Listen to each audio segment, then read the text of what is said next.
Hello, and welcome back to another episode of the Atomic Cast. It's Tom here today. Hi, and who's joining us? It's Bert. Hello again. Yay! But.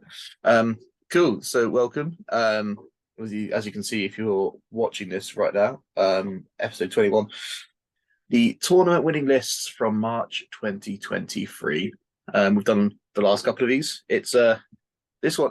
We're still in March and we're doing this. Look how keen we are. I was just really sad that I wasn't in the one for February, so I just wanted to get this done just desperately. Well, yeah, life and stuff exists. Um, so got a little bit of housekeeping before we dive too far into things. Probably put the third point top there, but basically the podcast episode should now be available on Spotify as well. It's called Atomic Cast MESBG on Spotify. Got to put that MESBG in there for all that sweet SEO action. If you're listening to us on Spotify, didn't realize there's a YouTube channel and there's loads more stuff over here. Come and join us. Um, yeah, basically. So we've got like slides and stuff over on YouTube's. We'll be able to see all this we talked about and all that jazz. But yeah, we got asked that a lot. Now it's there. It's only in English, obviously. I don't even know if you can possibly record in other languages if I just talk in other languages, but we'll see. We can try just doing this in French one day and just see how far we Hmm. get. I think I'd have a better shot of doing it in Arabic, to be honest. But, and that's a genuine thing. I think I'm better. Um, I'm sorry, sure. a I'm little bit. sure. I'm sure the Saudi Arabian MESBT community would appreciate some content No, we normally no, no, see. not the Saudis. No, UAE for life. What? So a little bit of live catch up before we get too far into things. We recently hosted a doubles event down at Atomic Guards. So if you didn't know, we have our in shop. So please buy stuff from us. The website link is always in the description. We had a little doubles event. First time I've ran a doubles event. First time, well, I've competed in one doubles event ever. So I played a total of 3 games of doubles. So we had 12 teams come down. So we normally have 3 banks of 9 tables when we do our singles events. This time we had 2 banks. Sorry, 3 banks of 3. So we had 2 banks of 3 this time. So way more space around the tables. Doubles events. We also were deliberately running it as a GBHL 80. And we had bonus points for coming in funny costumes and things because we wanted people to have a laugh with it and just generally have a good crack. So all the pictures and things are now up on our socials, so Atomic Cards on Facebook and Instagram. So if you want to see some pictures of people dressed up in really cool outfits and stuff, head on over to those. And you should be able to see some cool stuff. Then we've got coming up at the end of April, we have 2 80s that we're running as well. It's the same weekend as the Masters event. So they're more kind of straight up competitions. There's no special rules or anything. It's just kind of turn up and play. But we put them on as 80s because a lot of people are at Masters. So we wanted to again kind of keep it fun and friendly. A little bit different to some of our other ones where they can get quite spicy. So there's a lot of nice people coming to those. So that's what we're up to.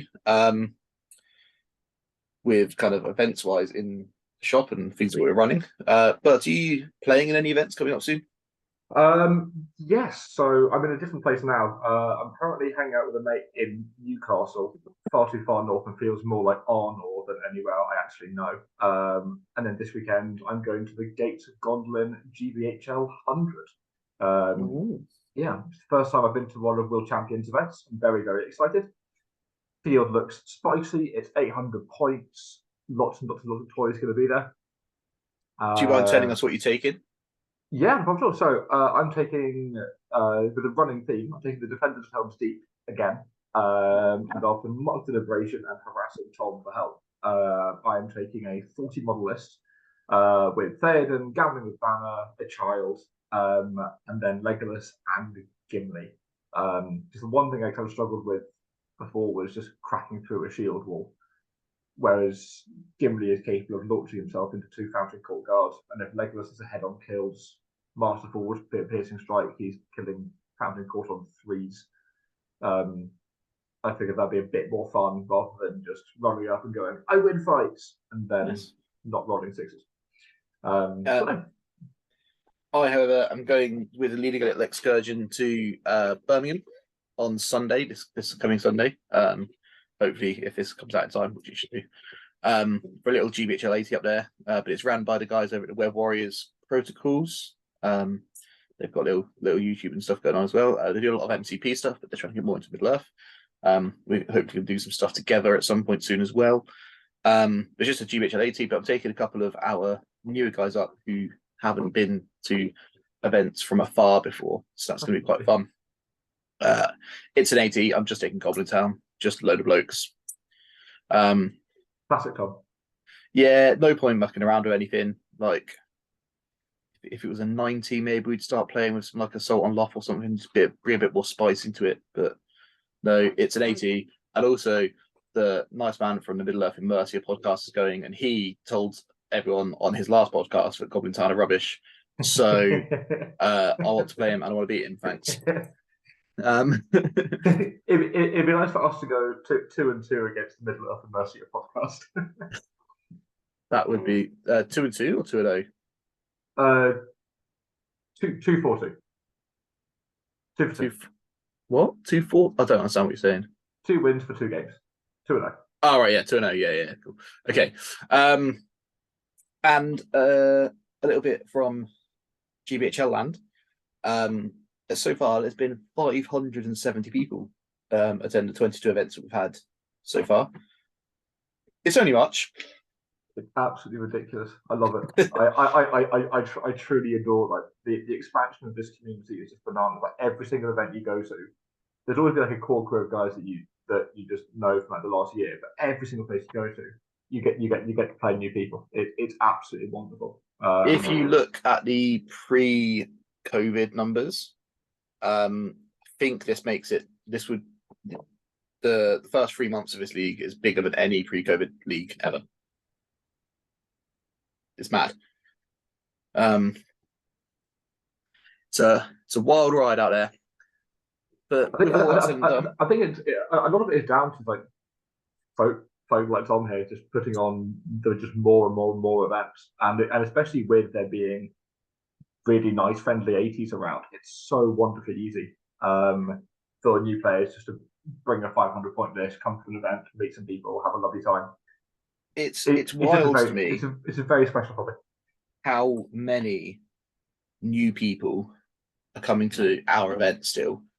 That considering with they're at least every other month for now, in some degree, either GBHL or non-GBHL. And we're still having new people who live only like 20 minutes away coming like, oh yeah, we play this game too. And we're like, where have you been? Like, come join the party. But yeah, it's mad. The one that I really enjoyed. So at some point, this wasn't talking for this as well. I'm running a GBHL 90 in July, and with 40 tickets, we ended up selling out in about an hour and a half. But there's still like probably 30-40% of the names on the list aren't like super GBHL regulars, and I had loads of messages going, "Oh, it's great to have an event in Newbury." So all these guys who like they've been around the game for years, and now they're coming to events as well. There's always more of us than you think there are, and we're all coming out of the woodwork. It's wonderful. Someone wandered into the shop the other day, who lived in Swindon, who said him and his group of friends have been playing Middle Earth in Swindon for years. And they've been going to events in like Bristol and things and didn't realise there's anything happening. I was like, how do you not know? But you know, found some more friends. It's exciting. Fantastic. Anyway, first list. Right at the start of March, we had the defence of North Bristol. There will be a running theme through a lot of these events, by the way. Awful lot of doubles this month. Yeah. So for everyone with friends, it's been just the best time. And that's why poor little Bert has had a month off from events. I went to a sweaty London housing. The defence of North Bristol was a GBHL 90. So the doubles aren't allowed to be hundreds, just to clarify. This is the most competitive a doubles can be. It was won by Dewey Evans and Sean Freed. Little improvement from last time. We are going to try and shout out the winners because, you know, give them their praise. So Dewey and Sean, we had one half. They're bringing Harrod and Mahood together. Dewey is taking Suladan with his horse. 8 Harrod warriors, 2 with bow spear, 5 with bows, 1 with just a spear, 4 serpent guard, 1 serpent rider, and a watcher with twin blades. Razza, Fang and a serpent. He has got himself 6 Harrod warriors. They've all got bows. 2 of them have got bows and spears. 4 serpent guard, 1 serpent and rider, and a watcher with twin blades. So I just lists like this. They're always like, I've got 1 of these and 2 of these and 3 of these and 1 of that. Mahood King, he's got a camel, he's got a shield, he's got a war spear. He's then got 5 warriors with blowpipe. He's then got 5 warriors with blowpipe and spear. A raider with blowpipe and spear. A half troll. And then a tribes master with shield. 4 warriors with blowpipes. 4 warriors with blowpipe and spear. A raider with blowpipe and spear. And a half troll. So it's 800 points combined. And between them, they have got 52 of your finest desert boys. 52 is solid. 52 is really, really, really solid. With what we're looking at, 12 bows and 20 blowpipes. Is it only 12 bows? 13. 13. 13 bows is light, I guess. But at 400 points, it's pretty dirty. This will just, especially the massive side, will just hit like a truck. Surprised not to see a couple more raiders in there. Also, can you put the tribes master on a camel? No. Okay, that makes sense. It's lads. It's loads of might. It's a massive banner fight for everywhere. No. Outnumbering things.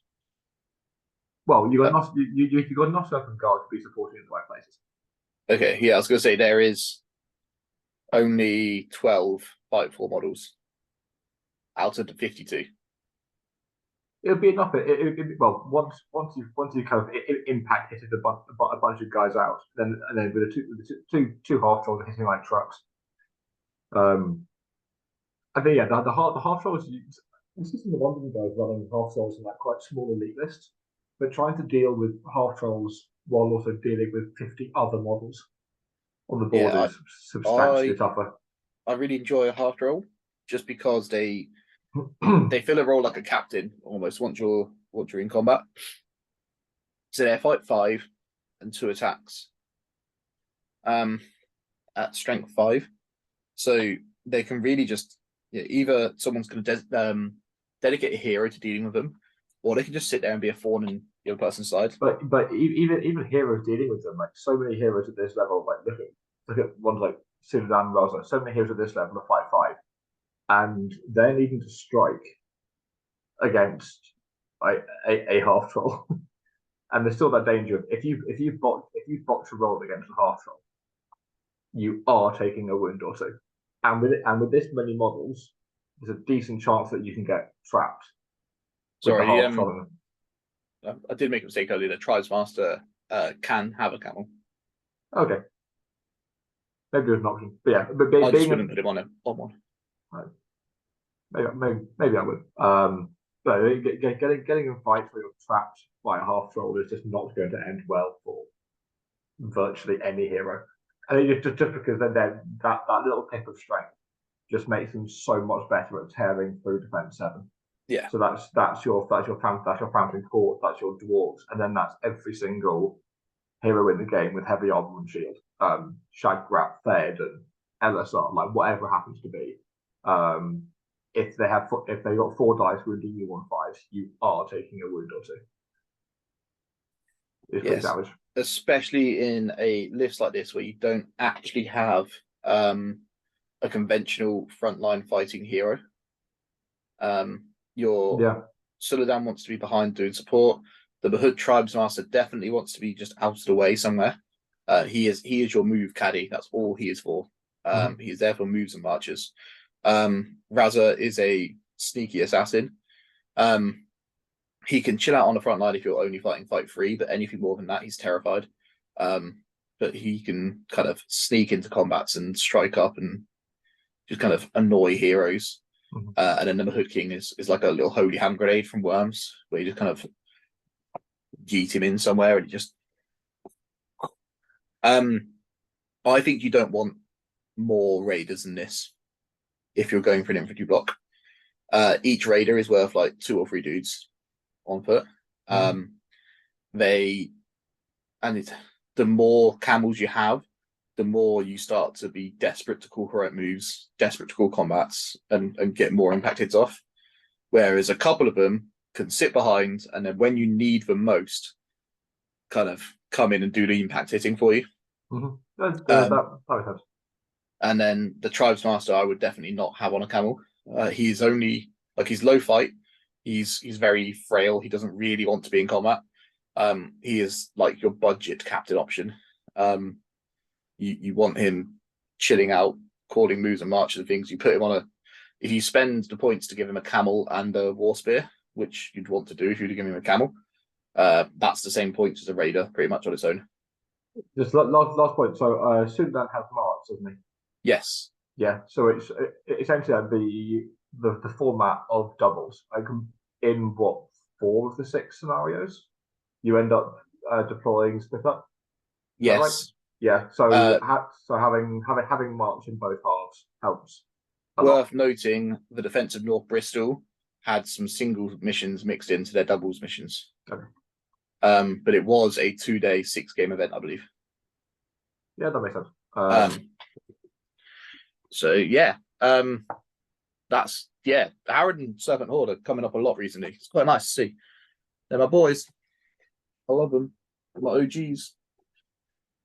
I think what sort of surprises me is there's quite a big shooting meta, blinding light stuff going on at the moment. AOL, all the rest of it, and then we're seeing a fairly low defense army just tear things up. That's because Howard is better at shooting than all of them.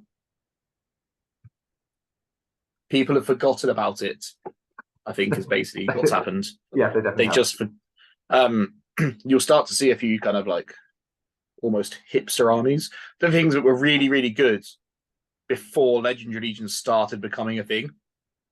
And I think people are kind of going, hey, this is just really good on its own. Starting to come full circle, which is why we're seeing Fountain Court, Spard, and Ministeriff more. We're seeing multiple caster, Black Numenorian, Mordor again, because people are just kind of remembering or kind of rediscovering, hey, this is a really good list without having to do any Legendary Legion stuff. It's also kind of cool that it means that Legendary Legions have been written, and they are now a really cool option in the game with some very strong lists, but they're not something that you absolutely need to have. You can do conventional single faction or alliance lists and it still works really well. It's a nice little balance. All right. So, having just spoken about Howard and Mahood, we go on to Side by Side Without a Friend. So this is an interesting little event. I don't know if you know about this event's format. So for this event, they are playing doubles, but you're playing on your own. So you bring a doubles list and you play. It's 2 300-point lists to make a 600-point army, and you are to play on your own, but on the double scenarios. So the winner of this event was Aaron Pullen. He is using pure Mahood. His first part is a king with camel, shield and war spear, 1 warrior of blowpipe and spear, and 11 camels. His second half is a king with camel and war spear, 2 warriors with blowpipe and poison dart and spear, 8 half trolls. Done. Well, I think we said this about one of Aaron's lists last time as well. This will hit like a truck. So it's a GBHL 80 at first, obviously. So it's a fun, friendly event, which is why someone like Aaron Pullen would have the skill to win out most of his games. He could probably bring blooming ruffians to this and still do well. But yeah, with the doubles events, the scenarios like you just mentioned, but a lot of the times they kind of one army gets split off and the other half comes like the two get split up quite a lot. So by having one which is just like a ton of half trolls, that can hold your ground, while the other one, which is pure camels, rides into the back of whatever's trying to attack the half trolls and goes, you're all dead now. Can you choose which army has to move and which one tends to stay still? No. So in the match play guide, it says if you're playing doubles, you roll a dice, and so if me and Bert were a team, me and Bert would have a roll off. Whoever wins the roll off is the primary side. Okay. Not gonna lie, hadn't realised that until the week before my doubles event. I thought you chose. If you're a legendary legion, you get to choose. Which oh no, you don't get to choose. Sorry, you're wherever your leader of the legendary legion is, that's the side. Okay. I think I'd have probably house ruled that till you get to choose, but if I'd realised it existed. Essentially. Yeah, I mean, it's one of those things. Yeah, if you end up having Mapped Raiders trying to hold ground and half trolls slowly slugging it towards you, that feels a little bit rough. But you're just going to do the opposite. Yeah. I think we've seen what someone like Aaron can do that is like this. But again, at this lower, at these kind of like lower points, there's quite a lot of lower defense stuff. If you have Mapped Raiders charging into Harad, Lake Town, Goblins, Assault on Law, all these things, the Raiders are just going to have an absolute party with impact hits. Yes. And fight half trolls are really, really good. It's also worth remembering, if you think about it in terms of wounds rather than just models, so the half troll side still has 16 wounds for the half trolls, +2, and then the king. So you still got kind of at 300 points, over 20 wounds to chew through. Do the Mapped Kings have any kind of banner effect? No. It would have been nice. But I guess they'd need to go up points massively. And that's the advantage of allying Sulu all the time. Because yeah, half trolls with 3 dice to win a fight are really, really, really good. Their army bonus means that they can you pass your courage automatically if there's a Mahud hero in combat near them. Yeah, I got hit with this impressive. It was like right at the end of the game, and at the start of the game, I was told, yeah, I had a really low courage. I thought, okay, fine. And then I was trying to work out how to like get a load of him to flee, and I went, right. So if I engage these guys, they take courage test. He went, no, they're fearless. I went, right. So if I don't charge him, he's like the Mad King's like courage 5, and he's hanging around. And if I do charge him, everything's fearless. Great. So you didn't read the army bonus. I did not read the army bonus before the start of that game. Yeah. No, yeah. There's another one that can catch people out if no, I like it. Yeah. What have we got next? We have got our singles list. And it's a GBHL 100. It's the only GBHL 100 that happened this month, and this is filth, sir. Jakob, you big meanie. Very similar to anyone who watched the look at the WTC lists. This is awfully similar to one of them. It was on Poland's team, but did quite well. So we have got Gwai here. We have got Galadriel, 2 Galafrim with shield, 1 Galafrim knight with bow shield, 2 guards at a Galafrim court, 2 Wood Elf warriors with bow and spear. Then he's got Lake Town, Faster, Braga, Alfred, all from Lake Town, and just a ton of Lake Town dudes. 43 Lake Town models. No, less than that. 11, 15, 19, 21, 23, 26, 32, 36, 38 Lake Town models with a whole load of bows and stuff in there. Basically. So, yeah, 50 total models with so 700 points or 707, 50 total models. So that's well above your kind of standard rule of divide by 20. You have got Gwai here as a big old combat threat. I think was the leader in this list as well. Yeah, probably. That's why I put her at the top. Put him at the top. Mm-hmm. You've got Galadriel bringing your blinding light and helping to shut down other big scary heroes. You have got 7 elves to kind of just be elves and give their fight 5, fight 6. And then just a ton of blokes who can go up to fight 4, have a 6-inch banner effect, do silly things of heroics with Braga, and call kind of 6 or 7 heroic moves, marches, combats, whatever you need to do. And just generally cause carnage. Braga and Gwai here are like the 2 bestest friends. I run a budget version of it at 450 with the same Lake Town block essentially and Foreign on Goat. And Braga and Foreign are the 2 bestest friends that ever did live. You'd never imagine it, but yeah, they're just the best. They love each other so much. The just kind of like seemingly endless free heroic moves coupled with free heroic combats and things is just great fun. But obviously Gwai here for things like Seize the Prize and heirlooms, where he can just kind of run off on his own and go and start tagging objectives and things with that infantry keyword. It's just delightful. My favourite thing about this list is I was chatting to Jakob before the event, and and I went, "Oh, what are you taking?" And he went, "Oh, have you submitted your list?" And I went, "Yeah, I have." He goes, "Okay, I'll send it to you, but I warn you, it's something a little bit different and kind of fun that I just want to try out." And I'm ready for just absolutely anything, and then I just open this. And I go, "Jakob, this isn't fun. This is just filth." The only odd thing about it, it's got the banner effect, no actual banner for VPs. And his response was that he just felt that an actual banner for VPs, if he gave himself a banner for VPs, it would make scenarios like Destroy the Supplies boring for him. He just wanted to make things interesting for himself. Yeah. Yeah.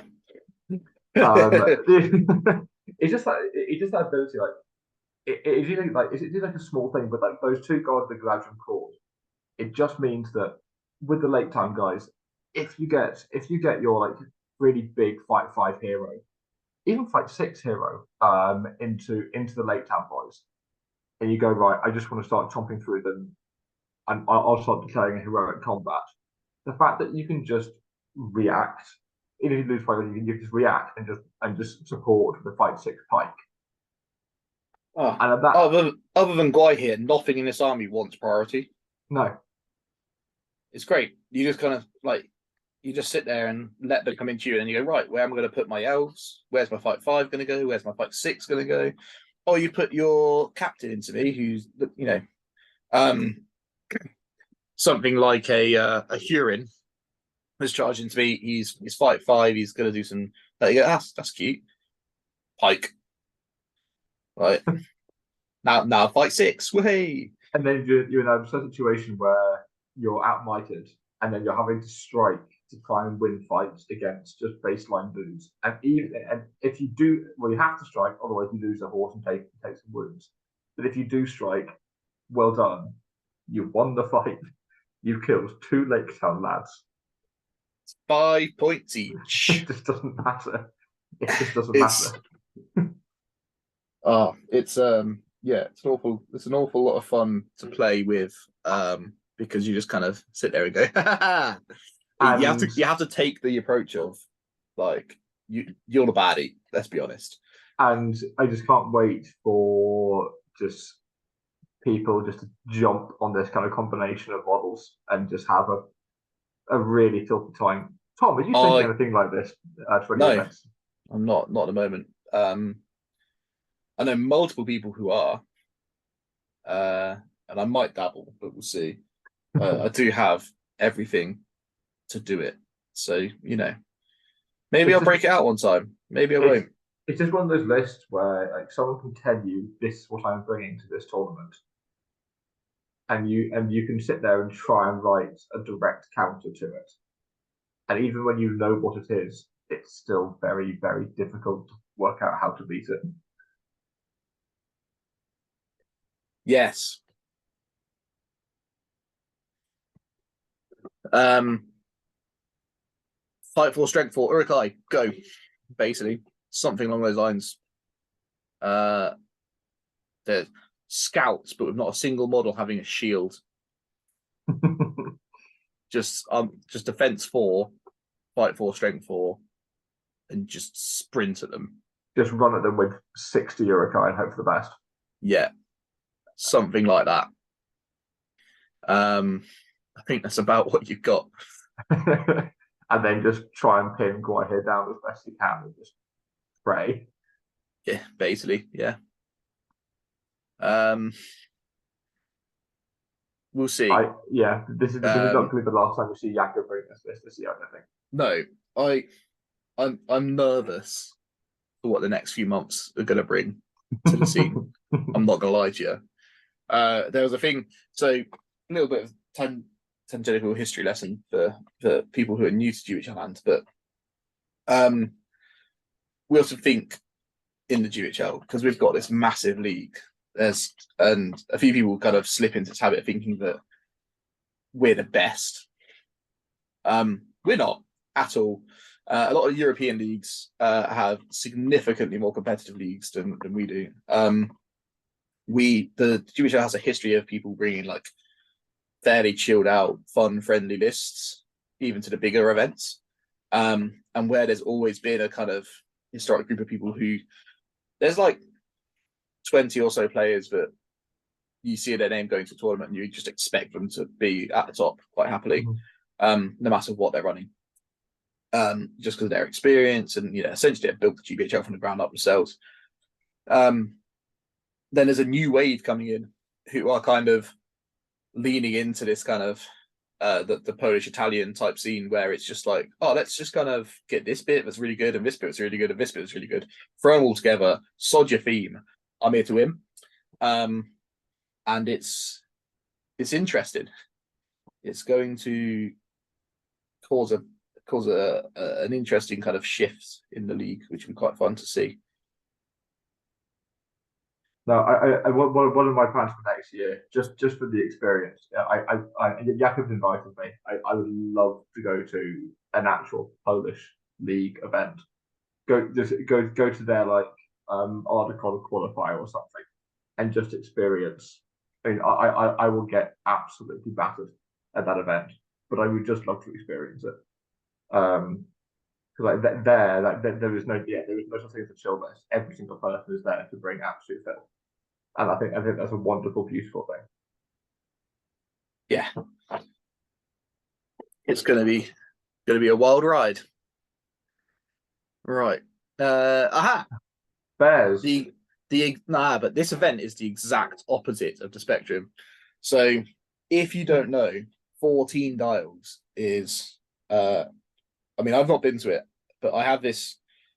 It has a reputation in my head, and I don't know if that's unjust or not, of being just the most fun-friendly event ever fun-friendlied.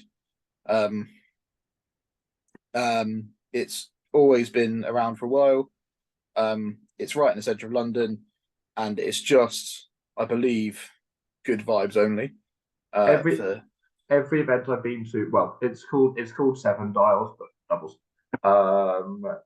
Every event I've been to there is it's good vibes. There's a bar. Everyone's chill. Like London are absolutely fantastic at putting on a fun, friendly event. They just know how to do it. And the community that they have there, they just nail these local. Lots of prizes events. for like best theme and stuff. I'm flicking through the event pack now. Yeah, loads of prizes for like best theme and best and hobby side of things, and kind of winning is kind of like cool.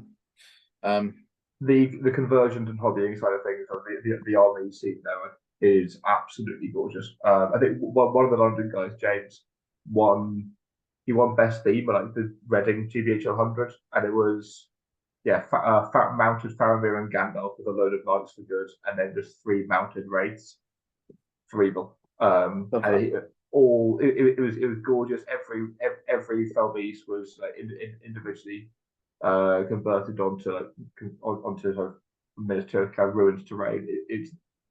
It's a gorgeous community. And then John Parrish and Felix Newman ruined it all by bringing bears. Boo! Boo! I genuinely don't think that London realised how good bears were, because there weren't any at the GBHL 90 in London a couple of months back. There weren't. So I know one guy brought bears, but he was one of the 3 of us who wasn't from London. Oh, Sam, what's his name? Yeah. Bert's mate. Yeah, Bert's mate Sam, what's his name? Yeah, I'm aware. And so I think there's a genuine chance he went, oh, bears, they're pretty. Yay. And these guys aren't from London, are they? John Parrish and Felix Newman? Felix goes to a lot of London events. I met Felix a couple of years back at the Strider Cup. Had a delightful game against him. Okay. Maybe they are then. So I think if not from London, definitely hangs around London quite a bit. If you are, tell us where you're from. Yeah, sorry, we haven't actually talked about this list at all. It's the 2 bears and 14 Beornings with 4 bows. There you go. There's a list. I wish I could be enthusiastic about bears anymore. We all erred. We all looked at the bears lists in the book and went, "Hey, look, that's cute, bears." And then Jay brought it into the West like a couple of weeks after the bears came out, and absolutely tore it apart with just 2 bears. But I only brought 2 bears and 2 blokes. Yeah. Finished 3rd, below someone else better who finished 2nd. Me. But yeah, God, they're dirty little boys. Spoilers, but they also finished 2nd at my doubles event later on in the week. So, you know, bloody bears. Bloody bears. Right. A normal regular event again. The 2 Towers of Grantham. This was an GBHL 80. So again, fun and friendly event. It was won by Ben Haslam, who has also won a couple of hundreds this year so far. He was using Ministerial before. He's now using Eastlings. But you'll see, it's a fun friendly event. Therefore, no Dragon Emperor. Good job, Ben.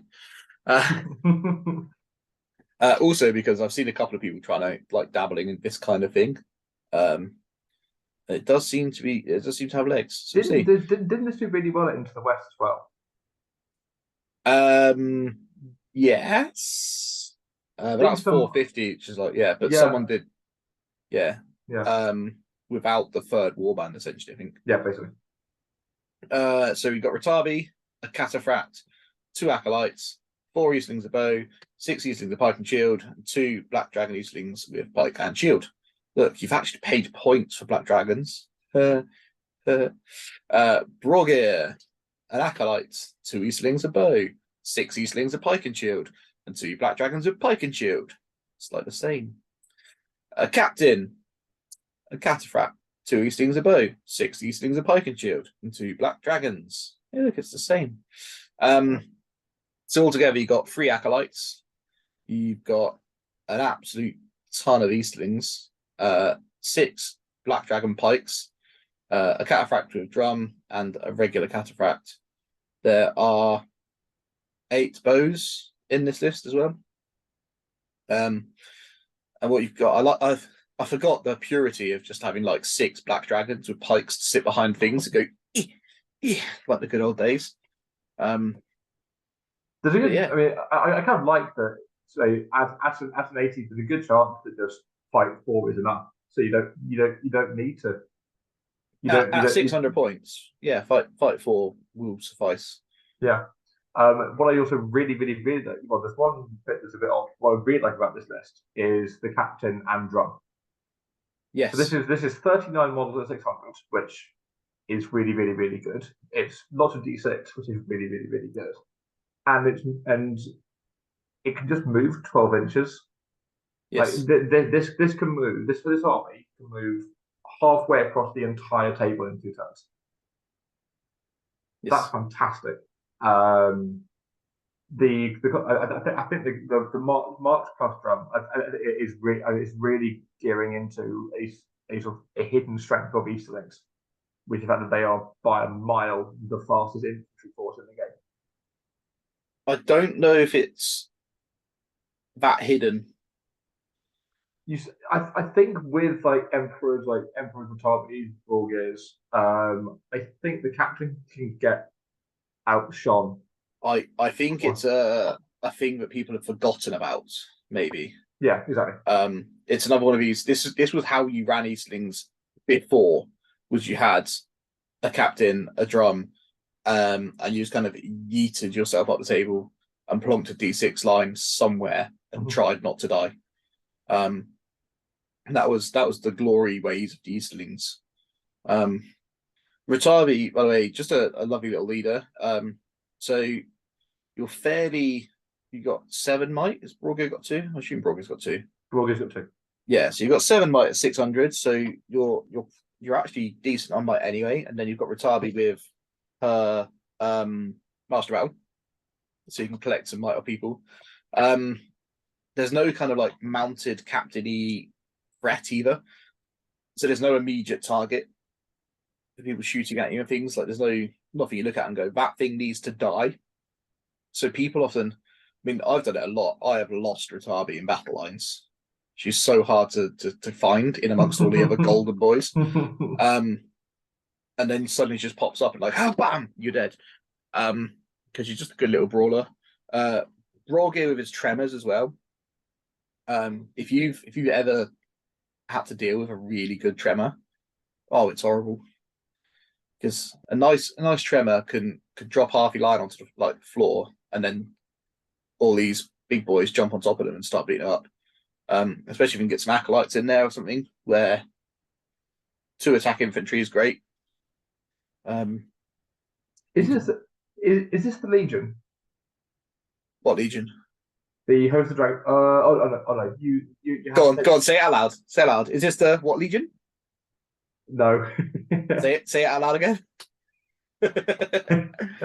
Oh dear, Bert. No. What a question. No, it was only related to in the Legion that shall not be named. The heroes get the extra reroll in fights. There's no banner in the list. There's no banner in the list. Banners are for losers. No, yeah, there's no banner. You'd maybe want a banner. Maybe in this list where it's just a big. But again, you've already got models. Yeah, you've got 39 models. You've got 3 dice in every fight anyway. I'd rather have the you only have a little bit of fight for. So half the time, if you're not winning with 3 dice, then you're only fight 3. Like there's only so much. It's one of the things I like to preach to a lot of my newer guys, like things like just like Mordor Orc spam and stuff, where it's just like, what's the point in your banner? Like you fight 3, you're gonna lose the fight anyway. Like it might win you a couple of fights, but you'd rather have. So banner covers 3 inches, so in theory it should cover kind of 6-7 fights. You can get what, 5 guys? A dude and a banner. Yeah, about that. So 4 or 5 guys. So they're covering a similar number of fights and getting to strike if they win, and then you're getting things like trap bonuses and stuff like that. I would rather have the dudes, unless you've got the fight value. I would most of the time rather have just more lads. I don't know if that's a personal thing. I know the Australians will be shouting in the comments because they like to have 5 banners at their armies. But yeah, I'm a fan of a no banner, fight 3, sprinkling a fight 4 list. No, I like it. Personally. Yeah. Yeah. Oh, hey, look, this is our event. This is different. So we called it The Last Alliance of Noobs and Men. There's some lame YouTube channel by that name. I was gonna call it, I couldn't think of a funny name for a doubles event. And then our new crew have been referring to themselves as the Noobs of Numenor. And a lot of them are mixing between someone from our newer crew and someone from our more experienced crew. And I was like, the Alliance of Noobs, and I was like, well, it just kind of rings the time. Anyway, Chris Robson and Matt Pybus won this event using the Rise of a Necromancer Legendary Legion. But tell us about the Rise of a Necromancer Legendary Legion. So I played this for the first time, round 1 with Preston, and they gave us the draw days in advance. So I was sweating about this list for days and days and days. Even with all the sweating I was doing, I had absolutely no idea how attrition-y this list is.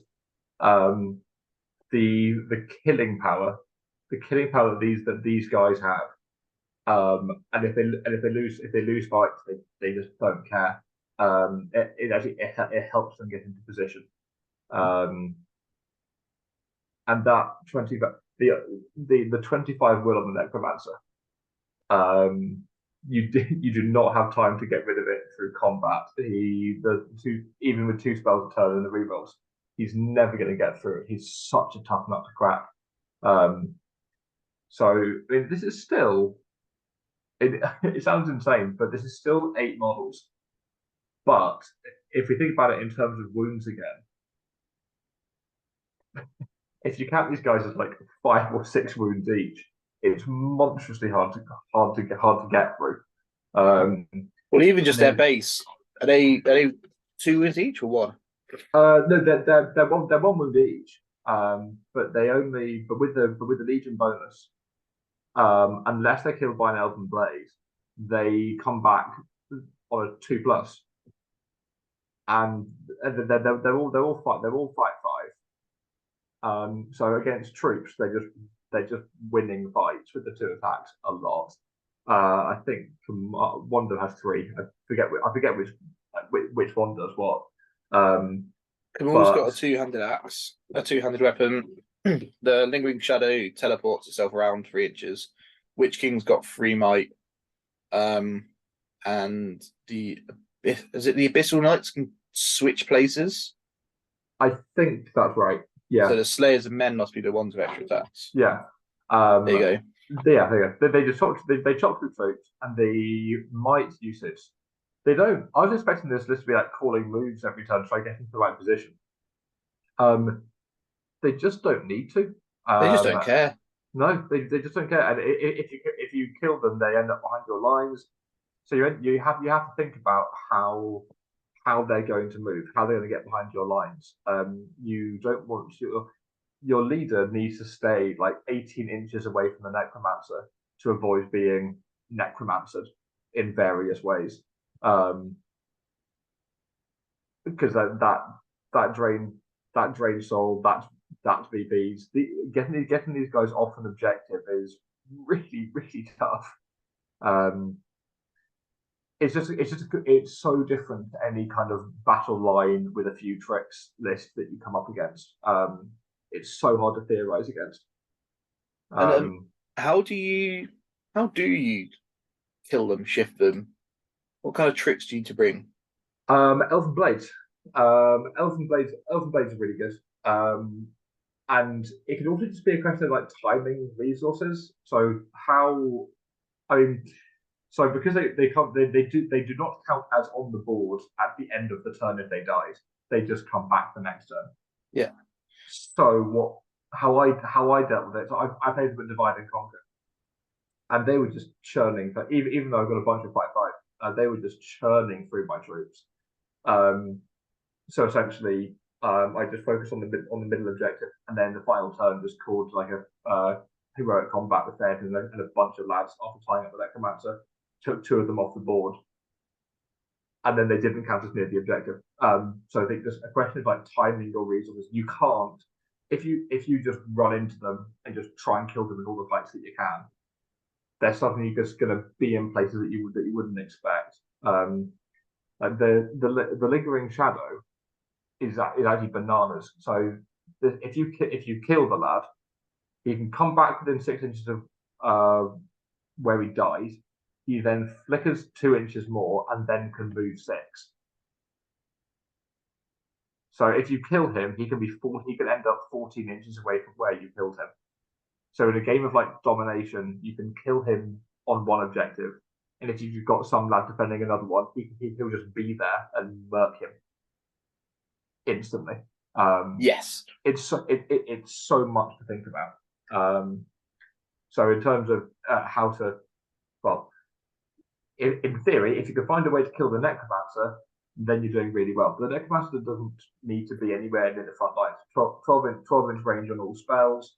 Stick him behind a building. He can just pop. He can pop out. Throw cheeky compel. Drain soul like a model with the spear support to take away 2 attacks.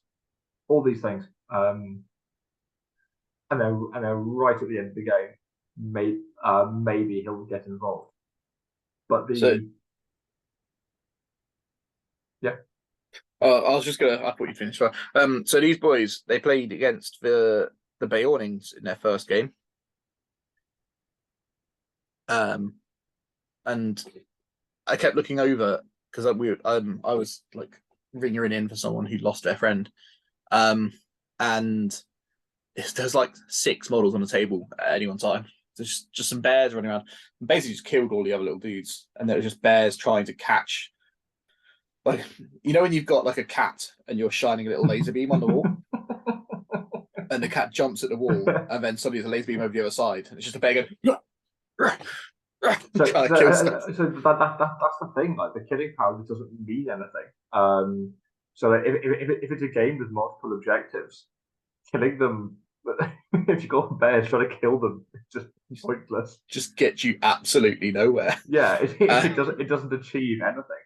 Because as long as if the Necromancer's alive and they have a might point, if you kill them, they are coming back. Then they drew against some elves. There was like a pure Lothlorien list which they drew against, and then they absolutely spanked the weird kind of Moria Azog's Legion alliance that turned up. Okay. I'll put that list up later. You can have a look at it. I would love to have a look at it. I want you to look at that list. It's quite entertaining. So it was watching Courage 1 goblins trying to form position around this. No, I'll show you the list. It's okay. Yeah, it's I can see what they're trying to do. Okay, I'd love to see that. But yeah, this is interesting because it also podiumed into the West earlier this year. So maybe, but they had lots of Castellans. So maybe something's going on here. It'll be interesting to watch. For clarity, though, this event did have bonus points to different costume and things. These guys picked up all the maximum bonus points. On pure playingness, they were second, and then they ended up top because they had more points from costumes and things, because they had come as race. So yeah, it was a really fun event. Just everyone had a lovely time. And then we're on to the state of the meta currently. I'm going to put, but I can't. I don't think I can make it big enough to put and block off that one. Okay. So we're 3 months in. We've had like 22 odd events or something. Can't remember what I said earlier. So we thought we'd kind of rack up the most podiums at GBHL events so far, and then look at the GBHL 100 podiums. So podiums in general at all the events. Top of the list currently is Mahud, the Far Harad, the absolute bestest boys. They've managed to podium 10 of the 22 GBHL events so far. That's bananas. Like half the events have Far Harad on the podium. Yeah. It's a strength 4 world, baby. And then Minas Tirith with 8. The Serpent Horde with 6. Let's be honest, half of them are allied into the Farharad. Fiefdoms with 5. Survivors of Lake Town with 5. Assault on Helm's Deep, Rivendell, Lothlorien, Erebor Reclaimed, Phaedrad's Guard, Beornings, Host Dragon Emperor, and Assault on Lothlorien all have 4. That's nowhere near as many legendary legions as I guess people would have thought. No, it is not. Obviously, that's got all of the 80s and things combined thrown into it as well, which is where things like the Minas Tirith lists often pick up a lot of their podiums and things. Like Minas Tirith and Serpent Horde and stuff have been crushing the smaller events. But yeah, that is podiums. There haven't been a huge amount of the yellow allies and things on that list, mainly because they only tend to come out at 100s. People don't tend to bring them for the 80s and some 90s yet. But yeah, that's what's kind of making up. Other than, I mean, what's your kind of thoughts and feelings on that? We do some quick hits on the most podiums. There's we keep talking about how to fight 5 meta, but not at the top end apparently as far as podiums go. That's what 3 and 4, makes it 3 and 4, 3 and 4, 3 and 4, 3 and 4. No, so Farharad is 3 and 5, like fight 3 or fight 5. Minas Tirith is fight 5 if you have Boromir. Serpent Horde is 3 and 4. Fiefdoms is fight 5. And Survivors of Lake fight 4 and 5. Survivors of Lake Town is fight 2/3.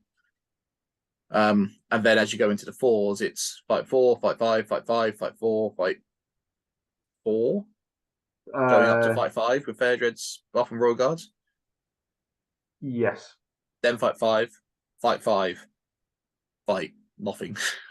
fight all kinds of numbers on a sort of lot. So actually, yeah, it's fight 3, fight 5, fight 3, fight 5, fight 3, fight 4, fight 5, fight 5, fight 4, fight 5, fight 5, fight 5, fight 2. Which is why I still feel like it shouldn't be there. I still feel like Assault on Helm's Deep shouldn't be there. It's had its day, and I'm just wrong. If we look at GBHL 100 podiums, and I'm just you're getting ahead of yourself. Don't look over there. I need to get better at making it. I'll put some transitions in so I can tap it to reveal it next time. But yes, there's very, very fight 5 and lots of strength 4 popping in as well, which is quite interesting. I think there's no strength 4. That's why things like Fountain Court at fight 5 defense 7. Yeah, it's again with 2 attacks and a big banner behind it. It's so hard to shift. Yeah, there's some naughty boys. And then GBHL 100 podiums. So your top dogs currently at our spiciest events is Assault on Helm's Deep. Bert, who said they were trash and wasn't going to use them anymore. awful in this meta. I really meant it when I thought it. Just because I just play so many lists where I thought it does really badly. But apparently either I'm personally just getting all the worst matchups in the world, or I'm just wrong. Is when you faced all of the lists that deal with your Assault on Helm's Deep, would you say that's been at the events, or is it at is it a local event, or is it further afield? This is further afield. So my initial reaction to this was was it more local? But these are all at like fairly spicy hundreds. No, I meant when you personally have found that you're facing up against stuff that would ruin your Assault on Helm's Deep. Because I think locally we have had for the last 6 months or so, maybe even 12 months, 2 or 3 good Assault and Helm's Deep players running around our local scene. So locally, we have grown used to dealing with Assault and Helm's Deep, and our kind of like local meta, and that's not necessarily just in Swindon, but like within kind of like people who come down to our events, things are used to turning up and having to face Assault and Helm's Deep. Whereas if you go to Manchester or Preston or wherever, where it might not be as prevalent. So I played. I had a delightful game against GBHL up in Preston. I actually asked him like, what made you take the Assault and Helm's Deep to Into the West?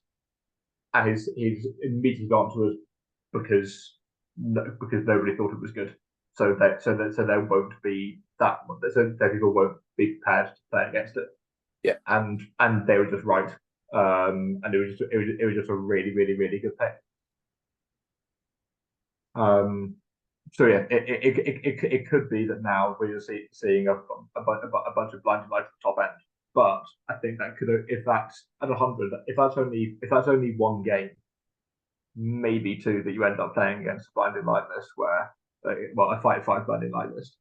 If the rest of the time you are coming up against Harad, Tirith, Serpent Horde, Fiefdoms, like these are all lists which ballistas and things will blow to bits. And if those are the top armies in other places, the big twangies are still very strong. They're one of the best ways to deal with a Dragon Emperor. Yes. Yeah. And anything fight 4, strength 4 running into a load of goblins in dark goes, you're all dead. Like, yes. Yeah, just a lovely time. Everything else that's made up the 100 podiums. So, Legendary Legion wise, we've got Assault on Lothlorien, we've got Cirith Ungol, we've got the Dark Powers of Dol Guldur. That's not Legendary Legion. We've got Defenders of Helm's Deep, we've got Dragon Emperor, we've got Beornings, Black Riders, in terms of Legendary Legions. And then regular old lists, you've got Angmar, you've got Dark Powers of Guldur, you've got Goblin Town, you've got Minas Tirith, you've got Easterlings, and you've got the Serpent Horde. And then the 2 combos of, well, Azog's Hunters and Azog's Legion, and then Lake Town, Lothlorien, and Minas Tirith all thrown in together. So a whole kind of plethora of different things. The vanilla Eastlings was at Into the West, that we mentioned earlier, because it's only 450 points. It's nice. It's nice seeing Defenders of Helm's Deep on a. Well, it definitely wasn't me, but it's nice seeing them on a 100 podium as well. Do you think that was that Kalman taking Assault and Defenders? That was Kalman's Assault and Defenders to the Warhammer World GT. Yeah, he came second of it. Beornings and Black Riders won it. Assault and Defenders came second. And I honestly can't remember what came third. Dragon. It was definitely the evil was definitely Dragon Emperor. Oh, okay. Yeah. Lame. Yeah, I know. So 2022. I'm trying to do maths now. If the evil was Dragon Emperor, what was the good? What was the good? Do you have to take good and evil for the GT? The Warhammer World one, yeah. Yeah. Because I know Minas Tirith was. I mean, I couldn't look this up very quickly. The Minas Tirith 100 podium, the one that was Ben Haslam. Yeah. That fell winter.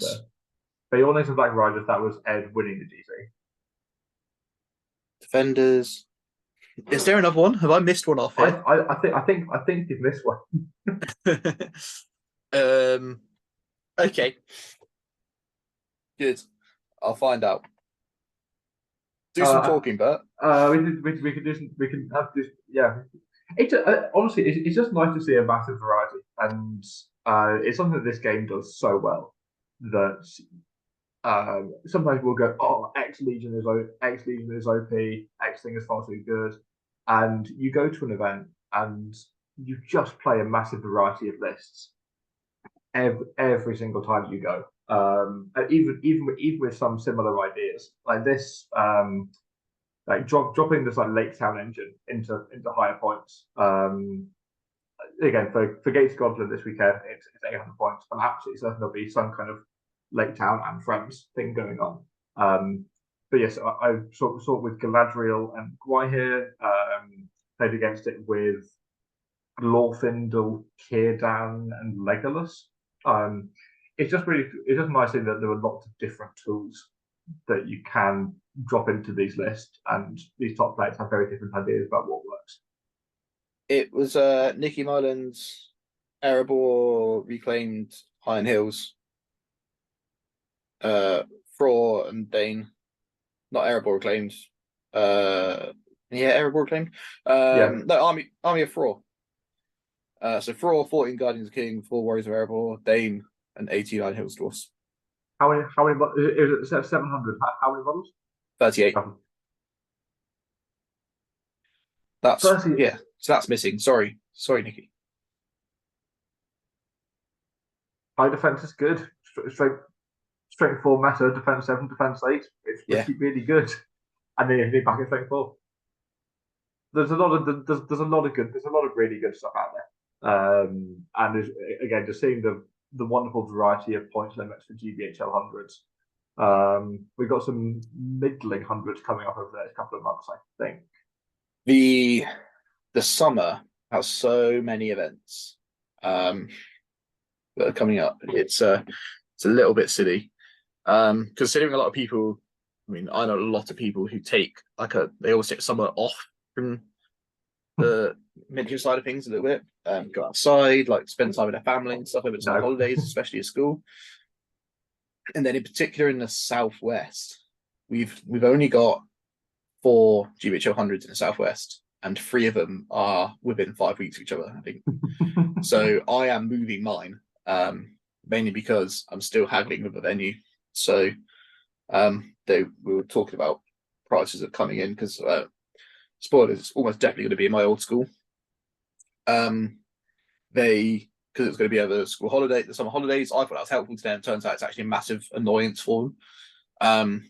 They'd rather do it during term time. So I'm going to put it later in the year, hopefully. Have it then. But yeah, it's going to be like July, I think it is just carnage when we get there. So yeah, it's going to be interesting to see what happens. I think trying to book my event. Like the best weekends that we could book was a weekend where there's a 2-day 90 event in Cardiff, a GBHL 100 in Ireland, and then because we're about 3 inches to the right of the southwest line, we get to be in a different region and run a 90 that weekend as well. So if you're from kind of slightly north of Cardiff, you have 3 different GBHL events all within like a few hours travel of you. It's fantastic. So there are 14 events in April. 14 events. We're going to be here for hours at the beginning of May. There's 14 events across 4 weeks. there's 5 weekends to be fair, but yeah, there's 2 or 3 every weekend. So the first one's Gates of Gondolin and the 18 Birmingham that I'm popping up to. Then there's a triple weekender, which has got 2 80s and a 90 on it. What's the 90? It's in a banger. Oh, okay. Then you've got 100 and a 90. Then you've got the Masters, which has also got 2 80s of mine, because I did one and it sold out in literally 20 seconds. That was insane. And then so we put another one on which sold out in a minute. I need a bigger venue. And then after that you've got another which has got 2 90s and an 80 on it. It's and in May 1 2 3 7. People need to spread these events out, man. But how glorious is it that like you've got 14 events on in a month? So when the GBHL started, it was what, like 4 or 5 events across the year. Yeah. And now we're doing 4, and they're like trying to get people to come to more than one. What- Like the league has been encouragement, and now there are 14 events, and they're like, all selling out. What I love most about this, especially May, is that they've got 7 events in a month. 3 of them are on the first weekend of May, and then 3 of them are on the last weekend of May. And there's just one in the middle. So if anyone wants to run a last minute GBHL 80 or 90, 14th of May, get it in there. The whole empty weekend. It's like the only empty weekend in the whole calendar. Is that something that Atomic Cards can produce? We're well, my one in May got cucked a little bit, so but no, there's also there are 3 in the southwest out of 7. Oh, okay. So there's the one in Exeter, which the Any Heroics boys are working on.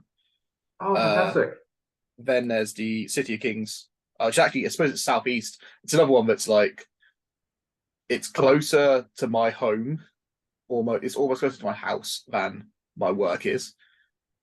But it's in the other region. And then the one in Worcester in the southwest.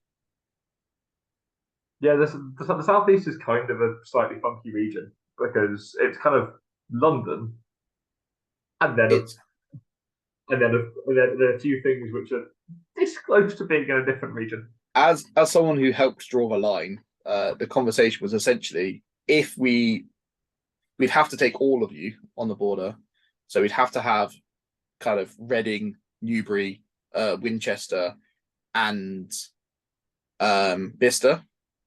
Mm-hmm. Portsmouth is then collateral damage in that as well. And now the southeast is just London. And the kind of, there's a little East Anglia community as well, I think, who does a lot of smaller events. So if you move a line 15, 20 miles to catch those guys who are just on the edge, you genuinely end up taking the entire southeast region.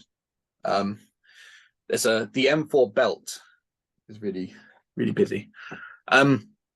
With just a little waffle, there is actually one more thing we had on here, which is the actual current rankings. We'll play spot Bert's name on the left here.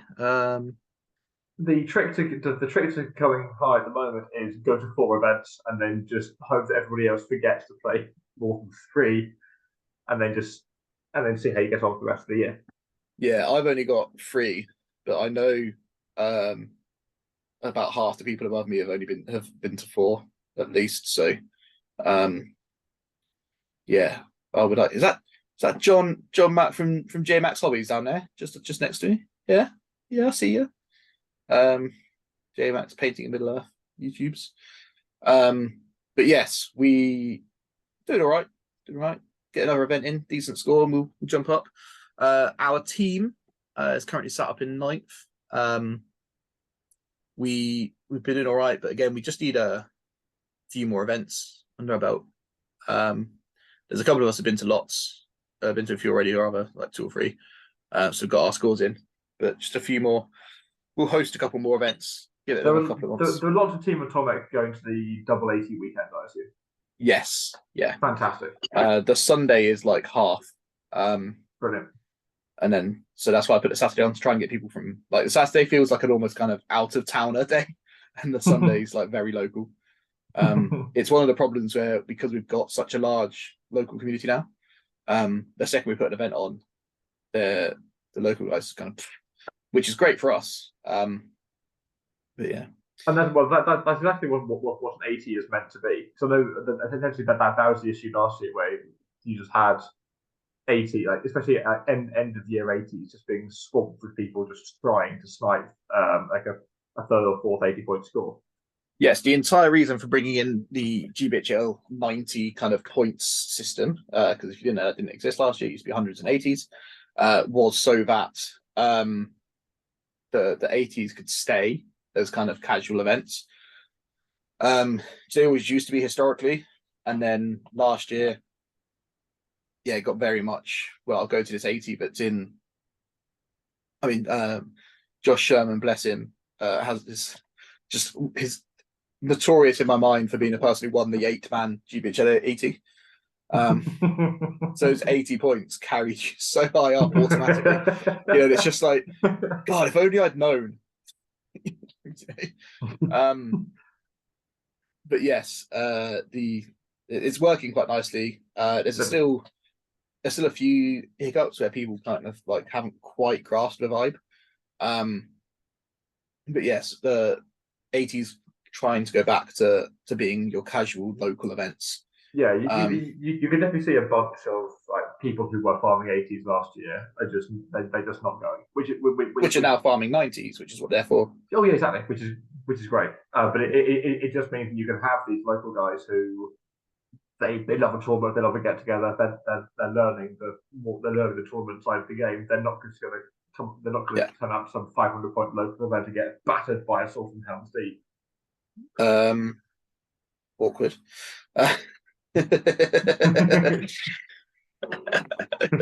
Yeah. No, it's been quite good to see. Should also make sure I put them on there, but the best newcomer rankings, these are guys who didn't go to 3 or more events last year. So John Partridge, Josh Ballard, up at the top of there, both from the Any Heroics crew as well.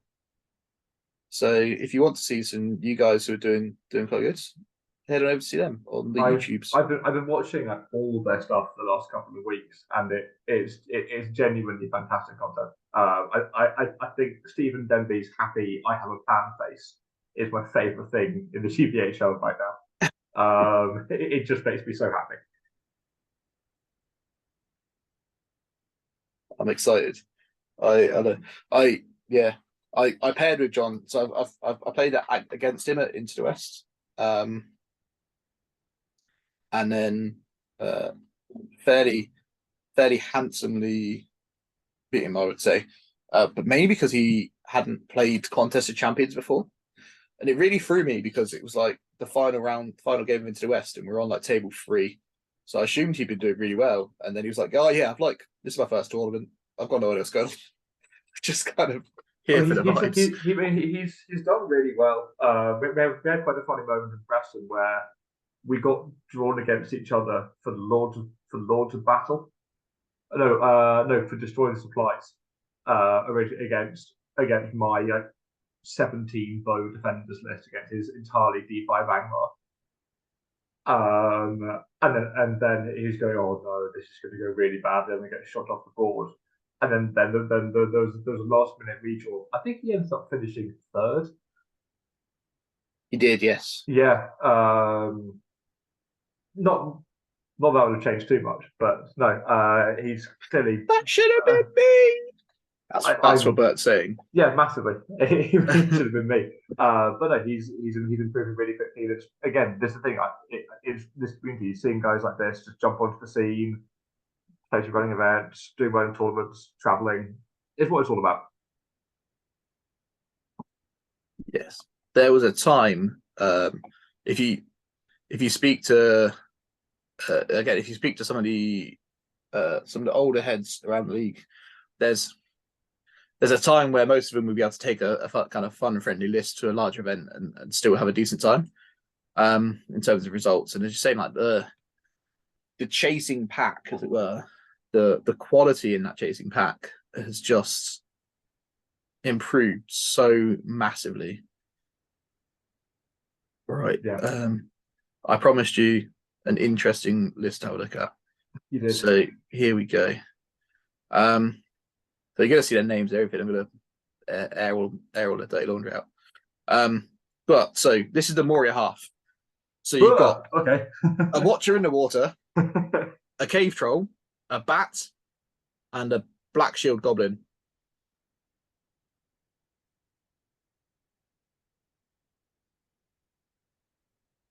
Okay. And then the Azog's Legion side, Bolg and 15 Berserkers.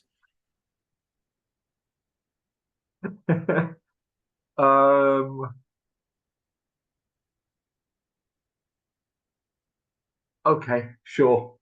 Sure, why not? So we know the Watcher is good, and we know the Watcher with a Bat is good, and we know a Bat with a Cave Troll is good. So I see what you're trying to do. we also have a Bolg of Berserkers who's fast. Them speedy boys. So in theory, you're going, cool. Well, I'll have like a watcher, a cave troll, and a bat, and we'll try and hold this little bit here while the speedy boys come over to us. I like the idea. I don't think it played out too well for them. But so they lost to the Necromancer boys. They beat the Azog's Hunters, Azog's Legion Alliance. I think they basically went, oh, where's Bolg? Yeah, he's dead now. Cool, right now, try and deal with these Hunter Orcs. And then Minister of Rohan got the better of him. Big up Ash. Woo -woo. He's one of our boys. Yeah, when you see Moria Azog's Legion Alliance, you don't really think it's going to be 21 models. Yeah. And just while we're here, this is Longshanks. Anyone doesn't know. So this is a thing that a lot of people use for events now. The current best rated armies in the game. It's Arnor. Yeah. Hang on, in rated events. Yeah. Who is hosting these rated events? Where is Arnor? I don't know. I just don't know. The Men of the West was a thingy. That was Iverson, yeah. Yeah. If you look at like ones with like over 50 games though, where it's not like super weird, the Hood is at the top again. Beordings, Assault and Loth, Host of Dragon Emperor, Erebor Reclaimed, Assault on Helm's Deep, Serpent Horde, Dark Denizens, most of them are allies, let's be real. Black Riders, Misty Mountains. Again, allies. But yeah, it's starting to shake shape now that more games are happening on it. I have quite a fun shot. So Gondolin's run on Longshanks, and I think as things stand, for whatever it means, I think I'm the third highest rated player on Longshanks going to this event. So I think there's some outside shot that if I just roll sixes all weekend, my Longshanks rating could be really quite exceptionally high. Well, this is the current top dogs of Longshanks. Dan Garside, Tom Wag, Sean Creed, Dan Hawkins. You'll see a trend, but an awful lot like they're often centered around like various communities where the early adopters of Longshanks. So in the southwest, like Dan Garside, Sean Creed, Dan Hawkins are all fairly local to us. Nicky Martin and Tom Wag are up in the Yorkshire area. Steve Stokes is from Canada. I keep seeing these little Canadian events pop up, and he just wins them all. It's just an absolute hero in Canada. I love it because the events pop up and you can see them and look at like who's winning, and it's always just Steve Stokes. No idea who you are. Clearly way too good for Canada. Come on. There you are. Look, 13th. Hey. And yeah, I'm all in down here somewhere. But... like a scrub. It's because I don't go to that many events. I just run them all. And all the ones I've done well at haven't been on here. But you know, yeah. But I've got one of these. Have you? No, I do not have any special badges. Special badges. 100 or more games in the last 12 months. Look, you're a Defenders of Helm's Deep highest rated Defenders of Helm's Deep player. You've got a badge. You've got a little badge. I also played the Isengard at some point, apparently. You did. And Assault on Helm's Deep. Yeah, we know. But yeah, that is this. It exists. There are events on here. Look at them all. Yay. This one. Oh, this is the one you were talking about, Gates of Gondolin. Yeah. Yeah. There you go. Yeah, like five points off the top. Also, if you're a TO, you can set it so that all the lists are hidden, just so you know. What's Jake Banks taking? Ooh, spoilers. Because otherwise people can do that. But fun little trick. So this one's got all the lists hidden. You come and press this button, it'll tell you what's going. So many colours. Hurts my brain. It's pretty and colourful. But yeah. Anyway, we are now in full on waffling mode. So we should probably wrap this up. Thanks for sticking with us, obviously, if you're still here. Like and subscribe to things. If you're on Spotify, go to YouTube. If you're on YouTube, go to Spotify. Make all the friends. Go to our website. Buy some stuff. That makes me happy. That's about it, really. But what have you got to say? It's been a pleasure, Tom, as always. Cheers, babe. Love you. Bye. Bye bye.